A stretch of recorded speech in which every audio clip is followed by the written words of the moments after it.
Every person in their life, they need to make a jump. You know, like this big giant leap in the darkness, in not knowing where to fall, not knowing where to end, not knowing.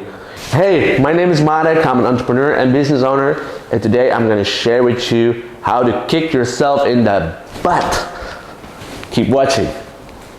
You know, it starts with the first step. I like that analogy of burning your bridges. You need to burn your bridges. Meaning, if you go, burn the bridge that you came from. Why? Because there is no way back after that. You need to step all in.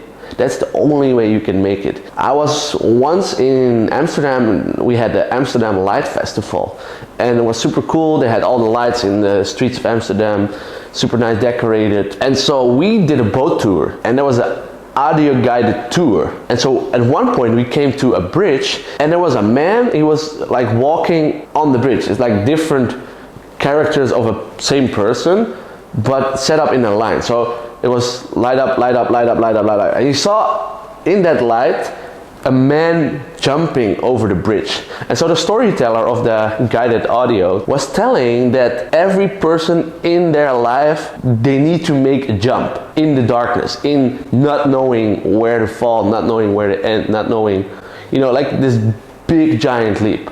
When I heard that, I thought, that's me. And I realized I haven't made that jump yet, because I was still comfortable living with my parents, working part-time jobs, doing nothing, making nothing out of my life, trying to live by. But I had that hunger, I had that desire to make that jump, to be on the other side of that jump. And that's what I'm telling you. If you haven't made that jump, you need to make that jump.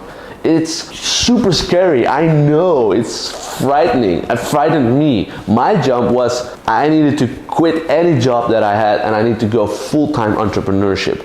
So what I did, I had a bunch of savings. I just made the vow, I made the commitment to myself that I'm never gonna work for a boss again until I made it with entrepreneur.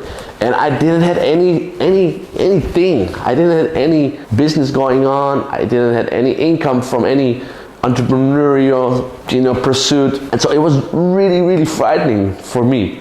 But I knew as long as I stayed in any part-time or full-time job, that would drag me down. That would pull me away further from my goal, because I wasn't working on my goals. Even if I wanted to do it part-time, I couldn't do it. I was just like super lazy. There was no motivation. But once I burned that bridge, once I made that jump, I knew there was no going back. Sometimes it takes the biggest fear that we need to face. My biggest fear was I would end up on the street as a homeless person, eating or taking food out of bins. People kept telling that to me, like, what are you gonna do? If you're not doing anything, you might end up in the street. I'm like, that was terrifying for me. And the Netherlands, where I'm from, winters can be very cold. When I burned my bridges, I knew that, okay, this might happen. My biggest fear might come true. But I knew that if I wouldn't take that leap of faith, I wouldn't do the things that I normally would do, because that fear was so real, right?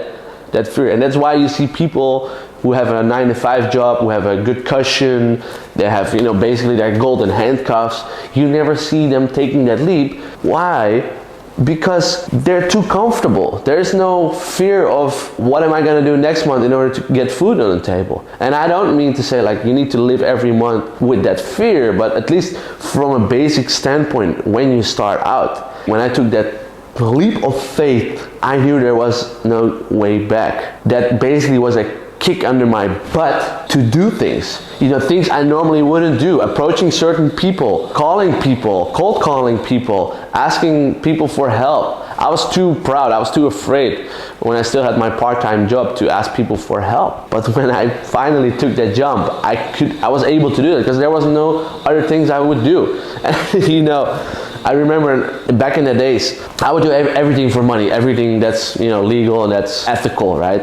So I would go to shops, I would go to stores, I would look in their bins. Many of these shops, they throw away returns from customers, something that's actually still usable. So I found things in their trash bin, like I could sell online for 20 bucks, 50 bucks, 100 bucks.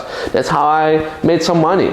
If that's what it takes, then I'll do that. Whatever it takes. You need to make sure that there's no way back, that the way back is closed. Maybe it's a job, maybe it's a person in your life, maybe it's your circumstances, your situation where you are in right now. Maybe it's your surroundings where you're living. Maybe you need to have a better environment. For everyone it's different, and some people don't need to quit their job and commit to themselves that they're never gonna work for a boss. Some people do actually. Person like me, I need to do that. And so do it. You will be grateful for yourself that you did that. At that moment, it's not fun, but soon you start realizing, wait, I'm a much better person. I'm that person that I always dreamt about myself that I wanted to be once you burn that bridges. So, burn your bridges. Do it now. I command you to do it. All right, thank you for watching. And hey, there's another video that I want you to watch. It's the lessons that I learned when I finally made it, when I had my success, and when I basically retired. Check out that video, because I believe that you need to start with your end goal in mind. So watch the video here, and I'll see you there. God bless.